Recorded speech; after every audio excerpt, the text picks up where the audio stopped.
Welcome to another episode of Bridges, where we're helping build a bridge between marketing and finance, helping marketers get a seat at the financial table. And today we're discussing building an ad account your CFO will love. Your CFO has probably never been in your ad account. They don't know any idea what it looks like, but they're going to care about this one because we're going to help you build one that impacts the cash flow, that impacts the balance sheet, and improves the P&L all at once. And speaking of things CFOs love, shout out to our sponsors, both Wayflyer and Final Loop, tools that CFOs out there love. Final Loop providing you real-time accounting, giving you access to your P&L throughout the month. Leo and the team over there understand our industry, and they're building an incredible piece of software to help you solve your financial visibility. And the team at Wayflyer providing you lending and financial tools to help you grow your business with limited liability, fast access, and lots more. So let's dive in. Time to learn to be a merchandiser.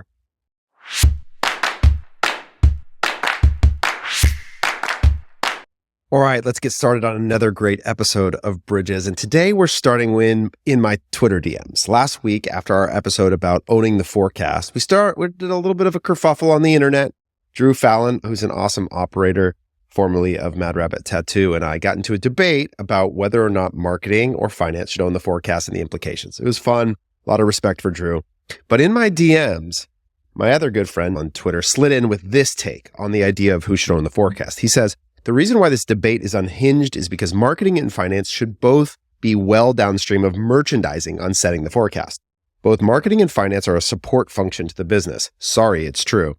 Merch sets the revenue guidance, marketing figures out how to make it work, finance de-risks the sensitivities. Any forecast exercise that starts with marketing or finance will fail. Reason is that D2C businesses are consumer-centric, and the centricity is rooted in solving a problem for the consumer. Marketing and finance don't solve the problem. They facilitate the solution. He would contend that the solution is the product. Also, fundamentally, the merchant owns the longest lead time bet, capital deployment against inventory. This makes them the presiding body over the forecast and rant. Okay. That's how he sees the world. He sees it through a product-centric lens.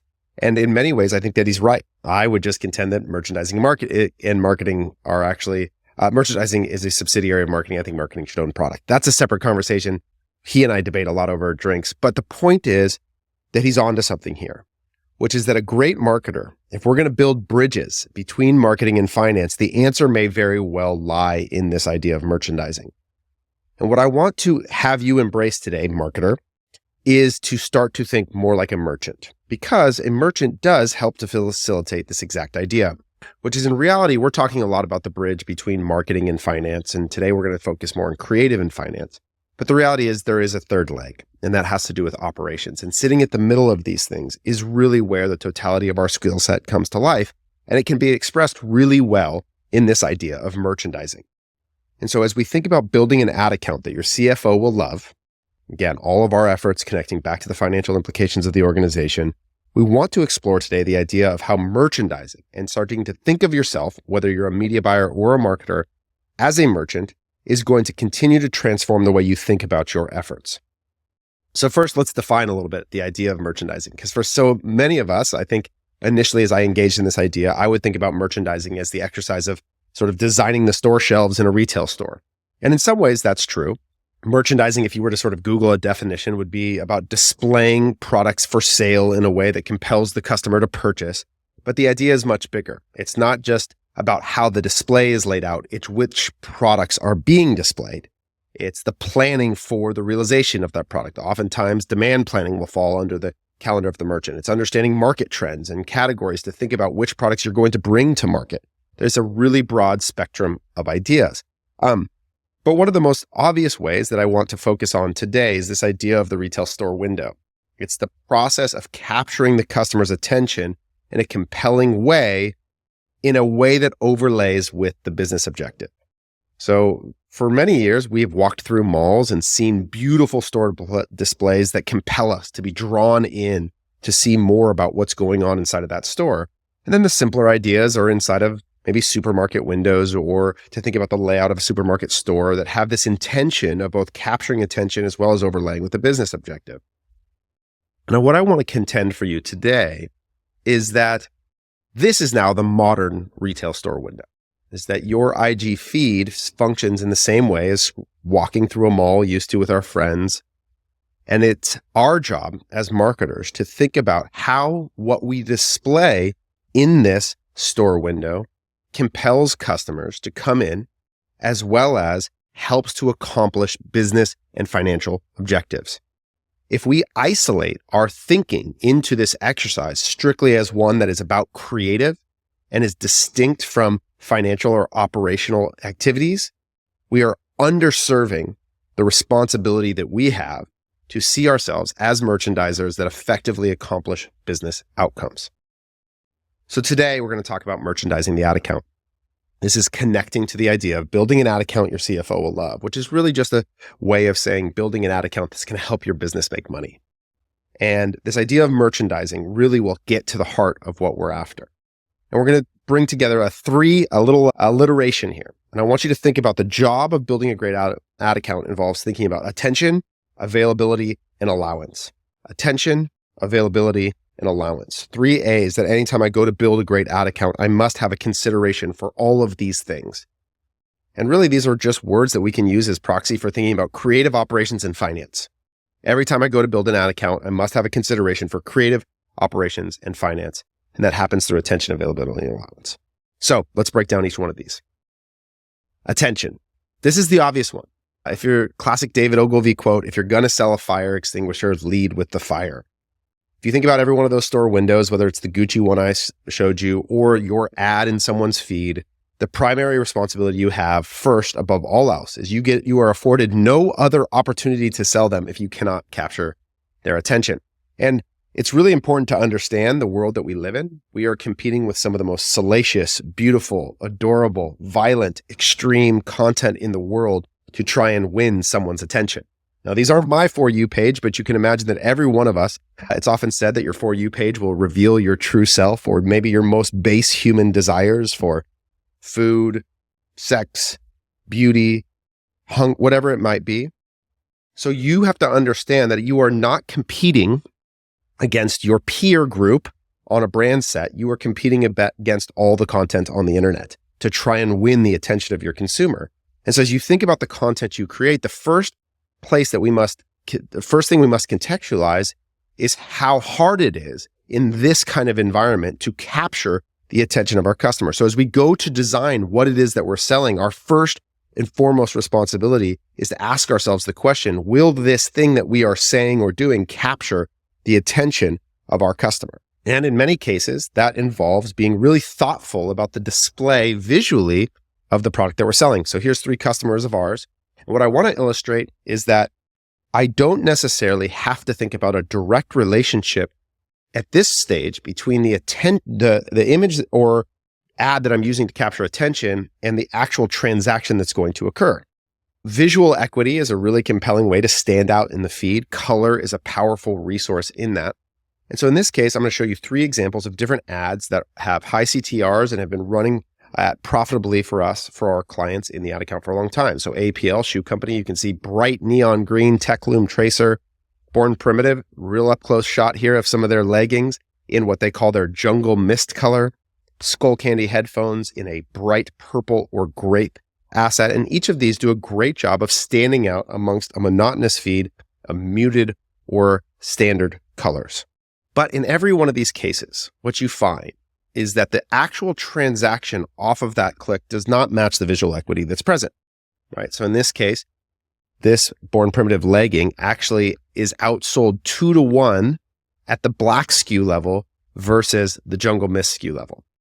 So while the ad creative does a great job of capturing attention, there's a secondary consideration on the actual transaction level that maps to a much more standard purchase where the black outsells the bright color. And this is true of every one of those ads that I just showed you. Despite every one of those outperforming a black SKU on an ad basis, the actual transaction data doesn't map exactly to it. But again, our first responsibility is attention. And this ad does a better job of capturing attention than this image would, as an example. But we begin to see how here we have a responsibility to understand 2 parts of this process, both the attention and the operational component. Because if we were to take a simple set of communication that said something like, hey, this ad is working really well, therefore we need to buy a bunch more of the Jungle Mist legging, we would be sort of off predicting inaccurately the actual end impact result of the attention we're capturing with this ad. And that leads us into a consideration for availability. So if the first job is attention, and look, there's a million ways to do that. There's a ton of content on the internet about great hooks and thumb stop and all the ways to do it. But the point is that you have to, across your offer set, across your mix of products, understand what will capture attention. But you can't stop there. That's just the creative portion of the exercise. And too many people, as marketers, stop there. The entirety of the conversation sits at that slice. If we were to break this into thirds here, it sits in that slice of the conversation. But I really think all the magic lies in these next two. It's about second, understanding availability. This is a report that we build inside of Statlist that I would encourage all of you to create and analyze every week with your operations team as a marketer. It's a simple inventory dashboard that allows us to see the amount of remaining inventory, the inventory value from a cost basis, the retail value of that inventory, how many days of inventory are remaining on that SKU based on the average weekly sales velocity. And then this is just a little spark chart that shows me the sales by week to understand if I'm in the middle of an up or down trend related to that. So how do you think about this chart? Well, one, if you understand the amount of days of inventory remaining relative to the lead time or present order of the existing SKU, you can have a point of view of whether or not you are in a healthy position or whether or not you are likely to run out of this stock. And everybody who's run an ad account knows that nothing kills performance like running out of stock on your best SKU. But here's what I want you to take on, marketer. Running out of inventory is your fault, not the ops fault. What I mean by that is that if you have eyeballs into this, you can make decisions about the allocation of your spend to better map to the impact that is in the demand plan. Now, ideally, this conversation happens very much in the beginning of the process.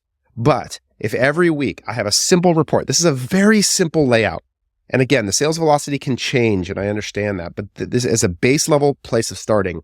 Current SKU count, an understanding of the retail value of that inventory, how many days of inventory remaining at the average weekly sales velocity will give you visibility. Now, the other thing I want you to understand is this is not just about understanding what is low from a SKU count standpoint. This is also about understanding where you are overstocked and under-delivering relative to your inventory position.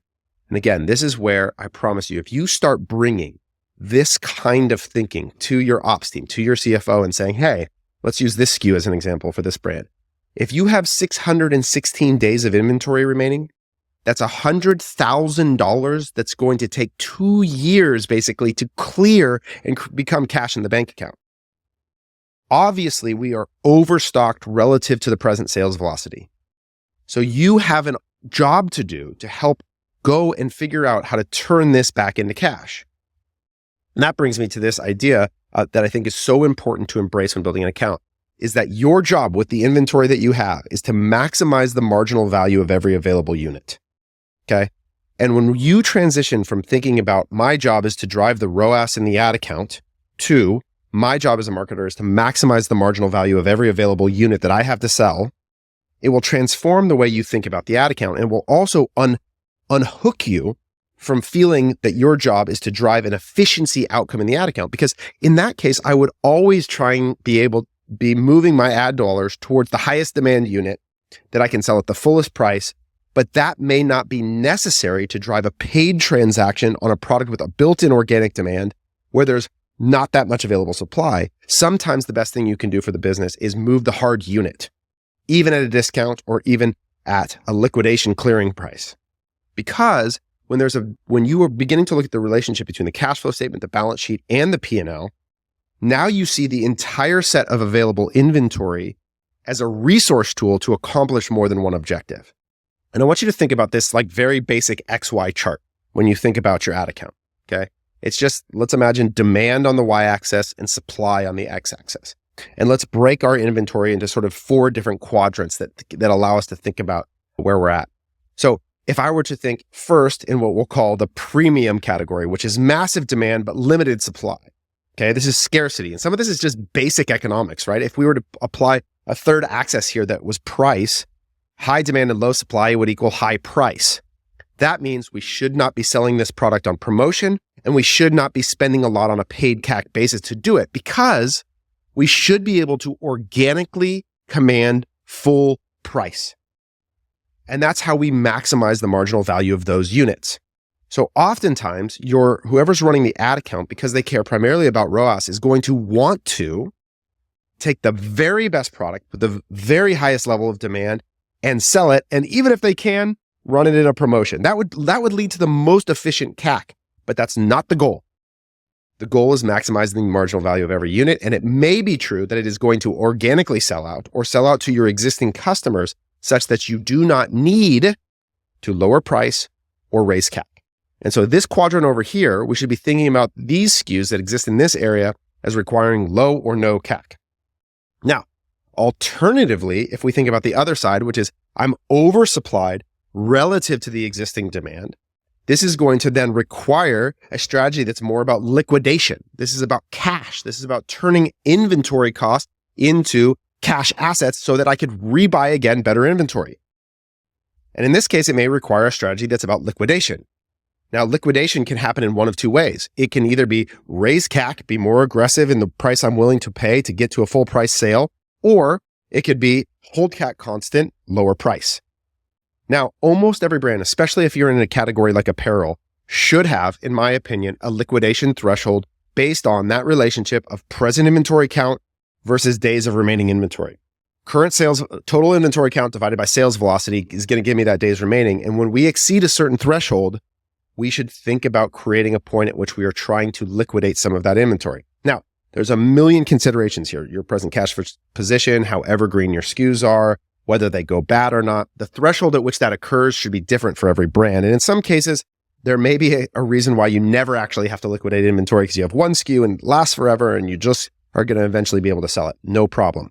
Alternatively, there are businesses, we worked with Ann Taylor Law for a long time, where their product was entirely seasonal. They would have an entire collection that was 90 days live. At the end of that 90 days, it has to move. It has to go away no matter what the clearing price is. But understanding, do we have a liquidation threshold? Is there a present inventory position that we are in excess of that I could help to create? And oftentimes an easy way to do this is to create like an off nav lander, meaning the customer can't get to it. And we run this to excluding all full price purchasers. And we're specifically going after a subset of funnel, almost like creating your own Ross or Marshalls as a digital funnel for your website.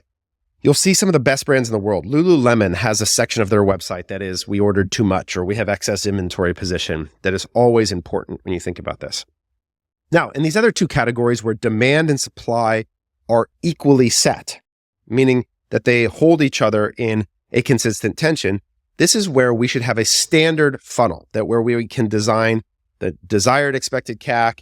We have sort of a just-in-time set of inventory that's always in place relative to the current budget. And here we're behaving more consistently with what we would expect our desired new customer CAC, gross margin, marginal outcome to be, where we have the inventory we want. We don't have enough organic demand to sell it, but combined with our planned media budget, we're able to move through the inventory. And that exists when demand and supply are sort of in equilibrium. So if you take this chart that we just looked at and you think about what is the threshold that would put each SKU that you have into these categories, and this could be about colors, it could be about sizes. Go to Dick's Sporting Goods right now and try to go to their sale page and look at the price by SKU. Men's size 11 is far less likely to be discounted than a men's size 16. And that sort of dynamic pricing reflects this idea. It reflects the idea that the inventory value is not all equal in its pricing. And that gets to this third idea, the idea of allowance. Okay. Allowance is a finance or accounting term that in our case, we're going to use to represent an estimated future expense. So a lot of time, allowance refers to the idea that you're going to create an allowance for expected return rate on your P&L in a given period of month versus waiting and accruing on a cash basis your returns. You'll create something called an allowance for an estimated future expense. And speaking of allowances, quickly, and accounting, I want to just bounce quickly into my friends at Final Loop to show you again one of the things I love about their software. So in the very first episode of the Bridges series, we talked about designing the perfect P&L and four-quarter accounting. And one of the things that we talked about was this idea of tracking percentages for all of your expenses to understand whether they exist. Well, and I showed you in a spreadsheet how I kind of went in and did it manually. Well, one of the beautiful things about final loop is that one, if we look at the month of February here, I'm going to get a real-time accruing P&L. So I'm going to see all the time where I'm at relative to all of these expenses for the month. And I have the ability to toggle from a dollar value into a percentage value for every category. So right away, I'm able to instantly pull out for myself that view. I can export and track this. If I do it for the whole year, I can look at this by month broken out. So now I can see how those percentages track over time instantly and visually simply. So this idea makes it super easy for me to apply that sort of principled 4-quarter accounting percentage. And if you sort of look in this consolidated view here, I can sort of roll up, let's say net sales, cost of goods, gross profit, OPEX, and see my percentages, OPEX, gross profit, cost of goods sold, all those sort of 4-quarter accounting principles there. Now, they don't pull out ad spend specifically yet. Again, we're trying to get them to create a version of this that's 4-quarter accounting and would also allow us to see contribution margin as a percentage. But you'll see this. This gives you that instant rolled up view. So rather than having to toggle with it in a spreadsheet or hack it to compile it itself, this is one of the things I love. Additionally, you'll see a real-time balance sheet that allows you to see all of your assets, present assets, etc., and liabilities. And if you drop into the current liabilities section, you'll see things like your loans. And if you're looking for something to add to your liability sheet, if it's necessary, one of the loans that I think that is worth exploring is from our friends at Wayflyer. And again, I'm going to keep coming back to this because I've been a critic of revenue-based financing in the past. I want you to be thoughtful and cautious about understanding the implications of the actual APR or the rate that you're paying per year. But the beauty of these kinds of lending mechanisms is that many e-commerce businesses are new, they're immature in their life cycle. And if you see here, the funding eligibility requirements to interact with Wayflyer are monthly sales greater than $10,000, only 6 months in business. You operate in a country that they work in and you sell physical products. So from an e-commerce standpoint, this term is far less than what a bank is going to require from you, where they're going to lend exclusively on TTM EBITDA. And so there is a relationship between the ease of the access of capital that's critical to the life flow of a business and the price of that capital. And so what you are paying for is you're paying for the lack of personal guarantee and the ease of access to money. And there certainly is a trade-off to consider. And depending on the state of your business, it may make sense. And I appreciate the way that they're thinking about it. So, final loop, Wayflyer, check them out. Okay, now back to our presentation and thinking about how allowances and the consideration of estimated future expenses plays into building a great ad account. So we've talked about capturing attention. We've talked about how we have to have availability. The SKUs have to be in stock and how the amount of availability informs how we think about it. Now the question is, how do we decide what is your allowable acquisition expense in each campaign?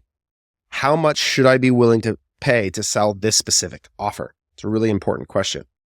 And it starts with a very basic consideration. This is what we call a waterfall chart that allows you to look at your first order average revenue, your blended total cost of delivery, so all COGS plus variable costs. That includes your shipping and fulfillment fees. That includes your payment processor fee. That includes your transaction fee from Shopify. Any fee that's a variable expense we want to include in what we would call COD or cost of delivery. Then you have the consideration for your taxes and returns. Then you have this question of what customer acquisition cost would I be willing to pay based on how much margin I want to create. Okay.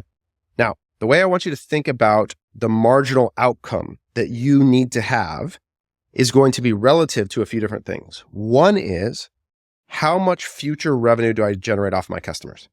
If you have really high LTV, meaning greater than 60% or 30% in 60 days, 100% in a year, meaning your customer would go from $123 to $240 in revenue in a year, that would be a great LTV, then it may not require that you have a lot of first order margin. Now, I would never recommend at this moment in time violating first order profitability. There's a whole episode on that. Go listen to episode 3.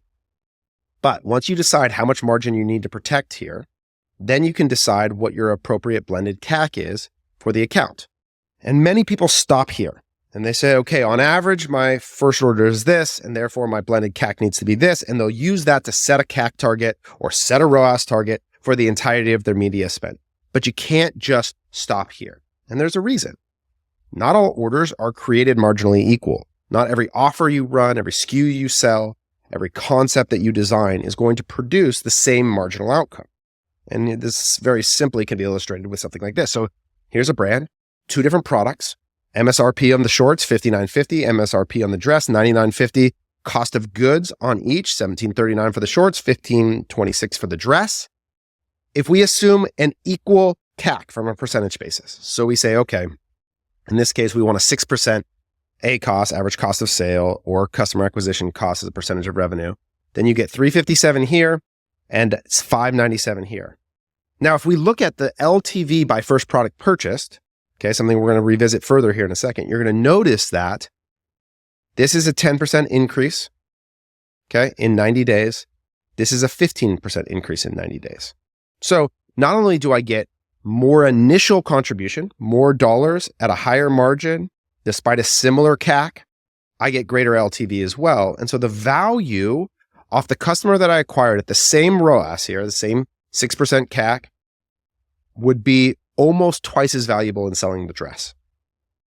Now, the other thing I want to call out is that if you run lowest cost as your optimization setting in your ad account, which one of these are you telling Meta is the better outcome?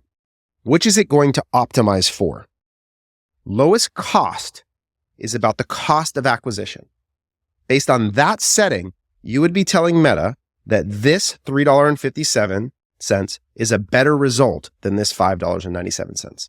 And this is what I see all the time in people's ad accounts, is they're running a single broad campaign to a category page with wildly different prices of SKU and celebrating the $3.57 CAC without understanding that the marginal outcome at the higher CAC for this product is much better. So we have to consider the variability of outcomes for every SKU that we sell. This is a chart, again, from our software stat list, looking at Bamboo Earth, our skincare brand, where you see the 60-day LTV by first product purchased. So the teal bar represents the AOV of the initial order, and then the yellow represents the incremental 60-day lifetime value of each customer, such that I have a consideration for the total value of customer based on what they purchase first. And you'll notice there's a big difference between the single SKU of the Intense Cactus Concentrate versus the Eye Duo. And so these beginnings of understanding of my offer and how the margin of those offers, as well as the total value of those offers, inform what I would be willing to spend for that sale, is the setup for thinking about how to design my ad account. Here's another way to look at it. If I look at each of these SKUs and I see the AOV, the 60-day LTV lift, I take out the revenue, the shipping, and the unique costs of each SKU, and then I assume a consistent cost of acquisition across all of those SKUs, you can see that the end result is a wildly different marginal outcome. So again, if I set this blended CAC target at $67 and I sell my full Intense Cactus Concentrate, I make $74. But in that same sale, if I sell the Ultimate Mini Kit at 50% off at $67, I get to losing $30. These are wildly different outcomes relative to the thing that I'm selling. This is why the single account ROAS target or the single account CPA target leads to a lot of sales that are negative contribution, and why you need to have specificity in the design of your ad account. So how do we think about doing that? This is actually a creative principle that ties to a financial outcome. So building concepts, every concept we would define in an ad account as including a unique offer with a specific marginal outcome that has a specific audience being sold with a specific attention capturing angle. And in an ad account, every concept equals a campaign. And every campaign includes 3 ads. And again, this is just a structural design principle that we use to build consistent outcomes. 3, 5, 7 doesn't really matter as much. We like to go at least 3 variations of an ad, each with 2 different assets, 1x1 and 9x16. So every concept is going to have 6 creative deliverables and 3 unique ads. And it ends up looking like this, where you have a concept. In this case, let's use one of our customers, where we say we're offering a new women's collection. Here's our specific audience. Here's the angle. Okay, so now that's the concept, has all 3 of those parts. We create 3 versions of that ad. You can see 3 different models, same consistency. This may also include a video at some point or another different variation of the same idea. And then that specific concept becomes its own unique campaign in the ad account with a specific expected order value based on the page that we're driving to, based on the marginal outcome of the expectation of that specific collection. And now women's product, different return rates, right? Often more sizing issues, especially as it relates to any pants products, right? So you have to have a different understanding of the expectation of the marginal outcome, different LTV, usually higher LTV as well. So our target versus men's footwear, as an example, which has really low return rates, very low LTV as well, are going to be fundamentally different.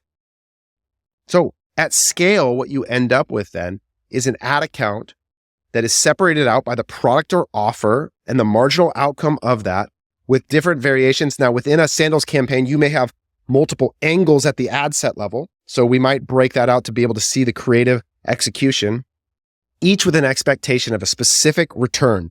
We would use cost controls. In some cases, we may use min ROAS if the SKU variation covers a lot of different values and we just want to protect a specific margin profile for that product.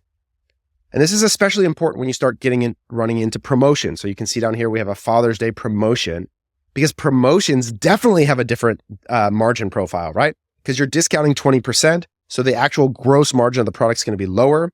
So you need to take a higher efficiency on the CAC side to begin to think about it. And the other thing that this allows us to do, which is a critical issue when it relates to running one single campaign, is we have inventory control. We're able to map every one of these campaigns each week to the available inventory in our dashboard to understand if we need to tighten the margin because our available days of inventory remaining is too low. In that case, we just take a tighter efficiency, or alternatively, we have too much and we actually need to open the aperture of our CAC and be willing to pay a little bit more to turn that inventory back into cash. That level of control is one of the things that you seed when you go to this consolidated view that Meta pushes so frequently. And the problem with that is that you give up both margin control and inventory control. And it may be better for the efficiency of optimization at the single product level, but in the e-commerce in particular, the margin of the sale and the understanding of the connection to inventory are the thing that you can never concede, because your job is not to just think about the ROAS and the ad account. It's to think about the balance sheet. It's to think about free cash flow. It's to understand how your work as a merchandiser connects to the plans you made when you ordered inventory and you stuck it in a warehouse, and you have an obligation to turn it and maximize the marginal value of every unit of sale. There you have it. That's the vision for today, is for us to think about how we as marketers can go from, hey, my job is to jump in an ad account and produce the best ROAS I can, to no, I'm going to be a merchant. I'm going to think about the overlap between finance, operations, and creative. And I'm going to bring to life the principles of attention, availability, and allowance to ensure that my ad account is driving the business outcome in the way that I need to. So when we build great store windows, these products here, I promise you, are carefully chosen. There's a thought for what will grab attention, but there's also a hope for, if this SKU, when you walk into that store, isn't available, then this merchant has failed. And if this margin profile of the jeans they chose here isn't the ideal one, then the merchant has failed here as well. So if we're going to continue to build bridges, we have to move out of our silo. We have to embrace all the spectrums of the business and think about not just attention, but availability and allowance as well. Go be a great merchant.